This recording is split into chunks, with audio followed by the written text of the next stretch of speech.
Hello everyone, we'll continue our discussion on consolidation. Here in this session, final module 5, we'll be discussing about what is the meaning of primary and secondary consolidation and what is meant by pre-consolidation present and its determination by Casagrand's method. And before that, over consolidation ratio are normally consolidated, under consolidated and over consolidated soils. Right? Now we'll study the meaning of all these in this session. Okay, classification of soils with respect to pre-consolidation. They are classified as, just now we have heard, pre-consolidated soil, or it is also called over consolidated soil. Then you got normally consolidated soil deposit or soil, and you have under consolidated deposit. So soil deposits are classified depending upon state of consolidation as this. So in your syllabus it is mentioned in the last line, if you look at that, normal, under and over consolidated soils. So the same thing is shown over here. Now I have written a couple of lines for each one of them. Try to understand. Number one, pre-consolidated soil. If in the past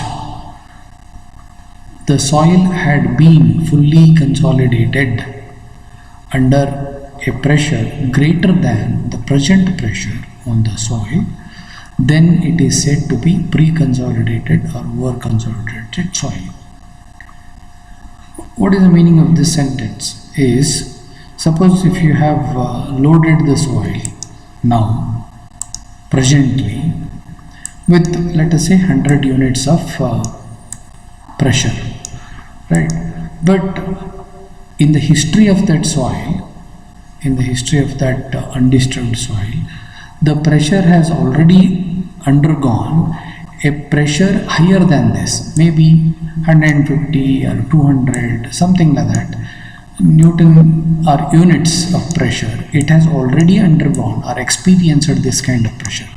Now you are loading to an extent of only 100. So that is to say, in the past the soil had been fully consolidated under a pressure greater than the present pressure on the soil. Present pressure is 100. In the past, the soil has already consolidated with 150. In such condition, the soil is said to be pre-consolidated or over-consolidated soil. Very simple. Means the present loading is recompression curve. If you remember that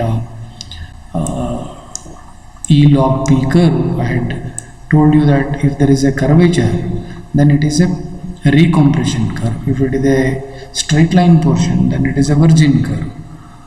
If you unload it, it goes back, and this is called swelling curve, right? And then if you reload it, it exhibits similar kind of property, right? And right up to this point, that kind of nature occurs. That is this curved portion, and then afterwards if you load further, again it shows a straight line. You have seen this. So whenever this exhibits this kind of curved E log P curve, it is understood that the soil is already consolidated earlier with a higher load or higher pressure, and such loads, such soils are called as pre-consolidated or over-consolidated soils. Okay. Next. Now what is normally consolidated? You can just see here, if the soil has never been subjected to a pressure greater than the present pressure. Okay, I told you that presently the soil is 100 units under a pressure of 100 units. And the soil is fully consolidated under present pressure. With that 100, it is now fully consolidated. Then the soil is classified as normally consolidated soil. Okay, there is a load on the soil, and then with that loading the soil is fully consolidated, right, for the present, for the first time. Not that this particular amount of pressure was experienced earlier to the soil. Moreover, under that pressure the soil is fully consolidated. So if the soil has never been subjected to a pressure greater than the present pressure, and the soil is fully consolidated in the present pressure, it is known as normally consolidated. Now if the soil is not fully consolidated, alright, under the present acting pressure on the soil, and this magnitude of pressure is being experienced by the soil for the first time, means that the pressure is there on the load but it is not fully consolidated, and this kind of pressure is being experienced by the soil for the first time. In such case it is called under consolidated pressure, soil, under consolidated soil. Okay, we'll try to find it through the graph. Now pre-consolidation pressure is sigma, look at this, sigma PC dashed. Pre-consolidation pressure means the curve like A to B, slightly curved in nature, is exhibited by E log P curve. You can just see here E, the White's ratio, log sigma is nothing but a pressure, normal pressure, so we call it as E log P curve. How the curve is from A to B, it is bit curved, and from B to C it is a straight line. So B to C is a virgin curve, whereas A to B is a recompression curve, right? So maximum pressure up to which it has got experienced was sigma PC dashed, and now when it is loaded beyond that, now this load is, because it is a first time, right, the graph will be a straight line. So B to C is a virgin curve, whereas A to B is a curve, right, a recompression curve. So what is pre-consolidation pressure? It is the maximum effective stress experienced by the soil in its stress history or past existence. Maximum effective pressure experienced by the soil in stress history. For the soil loaded along the recompression curve AB, the effective stress close to the point B will be the pre-consolidation pressure. So almost at the point B, it is a pre-consolidation pressure. If the soil is compressed along BC and unloaded, it goes to CD now, right?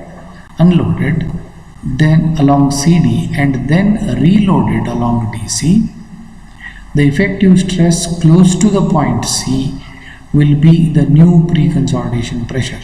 Now how it will be, you have seen already, I have shown it number of times. If you load it once again, what happens is there will be a curved line and it comes slightly below this point C, and then D to C is a recompression curve similar to A to B, and further if it is loaded, it goes as a straight line downwards. That will be once again a virgin curve, right? Okay. Now effect of stress history. Now what is that effect of stress history? Based on the stress history, pre-consolidation pressure, that is to say, soils are classified as normally consolidated soils, over consolidated soil, under the same thing once again I have told, and here I have put in typed definition. Normally consolidated soil, it is a soil deposit that has never subjected to a vertical effective stress greater than the present vertical stress.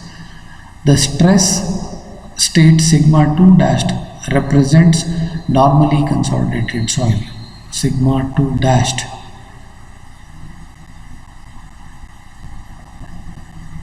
So here, right, then under consolidated is what? A soil deposit that has not been consolidated under the present overburden pressure.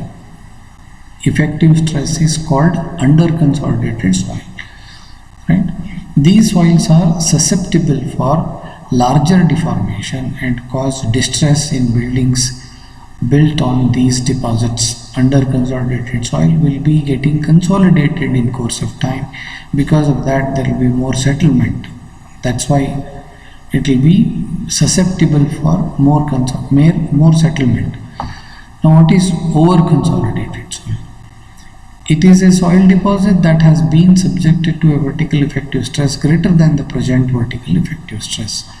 The stress state sigma 2a dashed and sigma 2b dashed represent over consolidated soil well within the pre-consolidation pressure. What is pre-consolidation pressure? In this case it is point C, sigma PC dash. If your load is at a level B or A, right, already that it has experienced, then it is over consolidated soil, right? The stress state at sigma 2A dashed and B dash represent over. Now, over consolidated soil deposits are less compressible and therefore structures built on these soils undergo less settlement. Okay, that is the definition too. Okay.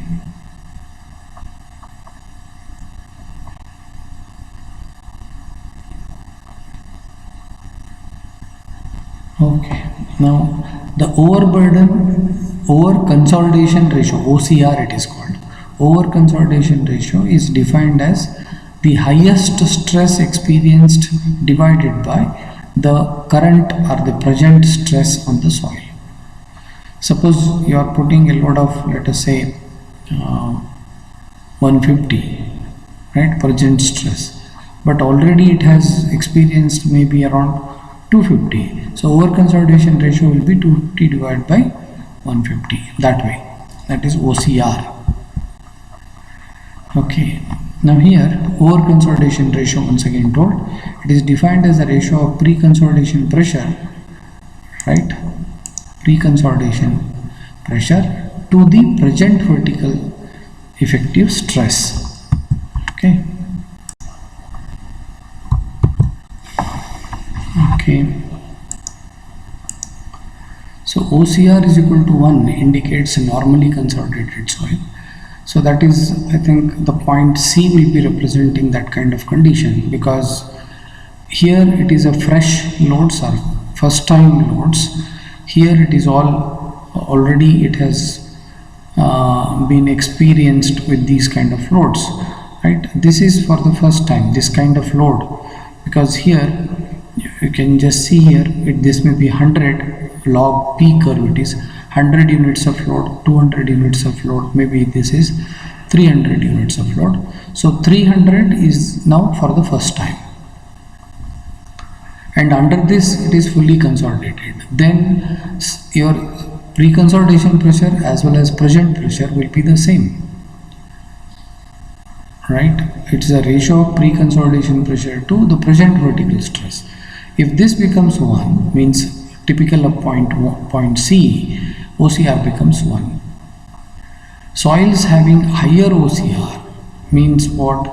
The OCR should become higher, in the sense, now if I move over here now, let's say point D, if I mark a point D somewhere there, okay, and here the load is, let's say 400, okay. Now with this as the present pressure and pre-consolidation pressures are A, B, C, of them you can take OCR is equal to sigma PC dashed. So this is now pre-consolidation pressure becomes 300, right, and 400 becomes present pressure. So 300 divided by 400, this will be over consolidation ratio will be less, right? So if that is the condition, then it is not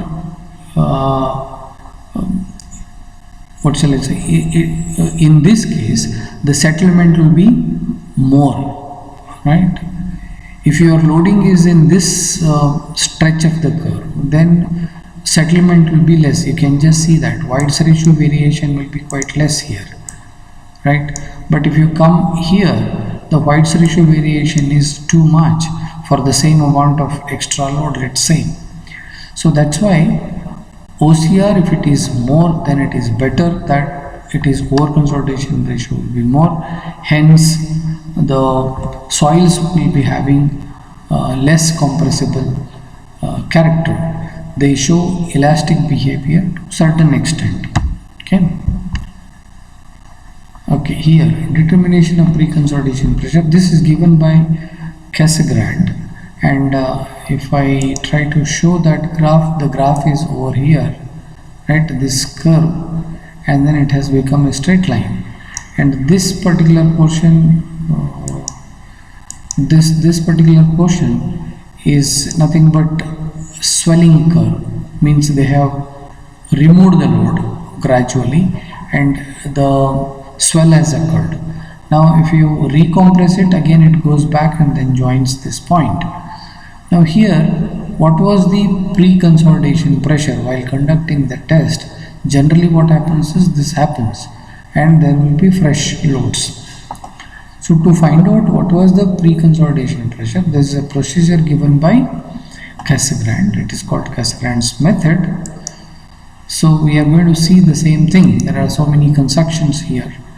For that matter, what I have done is I have taken a blank faint graph so that I can draw everything on that.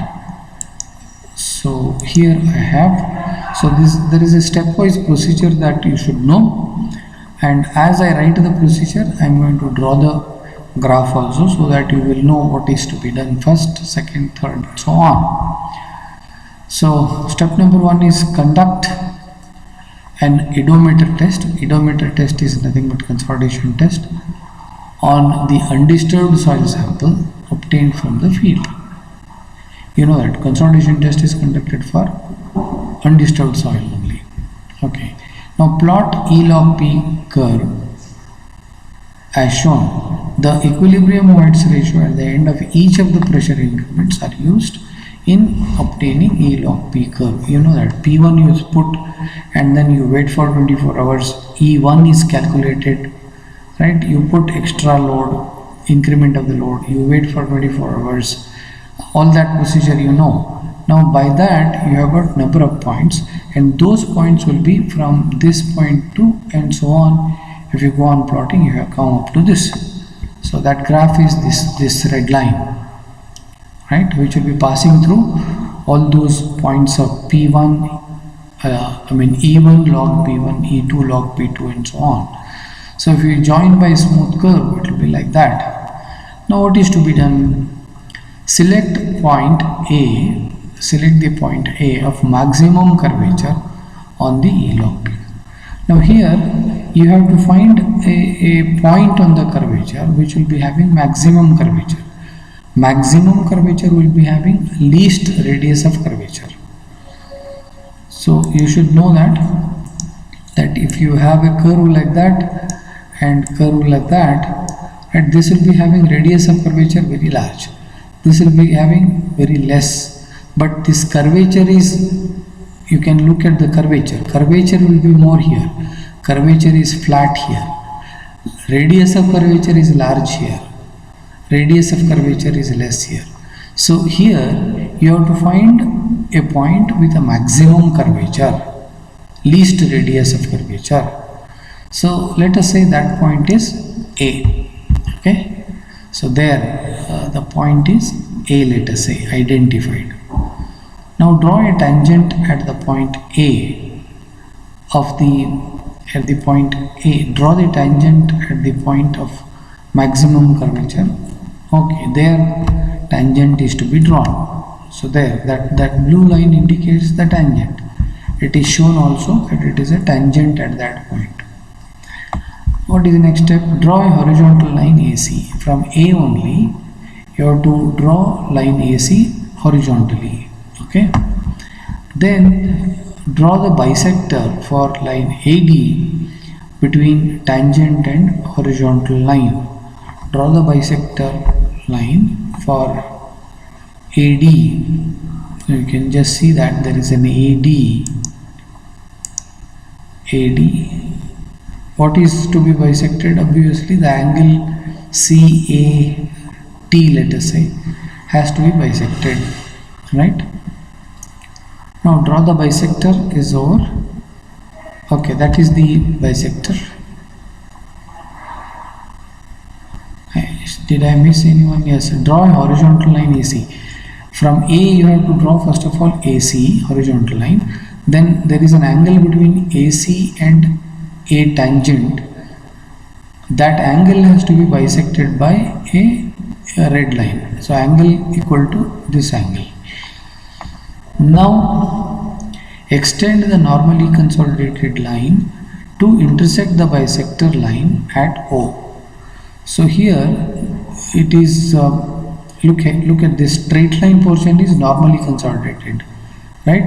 Now if you extend backwards, you will be getting a point of intersection there. Extend backwards, you can just see here this yellow line is going up like that.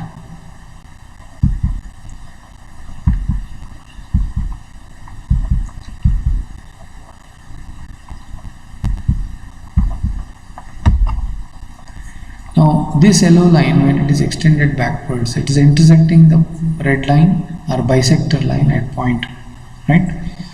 I've written that the vertical effective stress corresponding to the point of intersection O. So where is that O? Yeah, that point O. I've indicated it as O, right? O in a bracket. Intersection O is the pre-consolidation pressure. Now where to find pre-consolidation pressure? So that is the pre-consolidation pressure, because corresponding to this intersection, where to find the pressure? You have to come on to the stress line, effective stress line. This value becomes pre-consolidation pressure. That is the way how to find out pre-consolidation pressure. Okay, here once more the similar graph is there, but there are three slopes shown, number 1, number 2, number 3.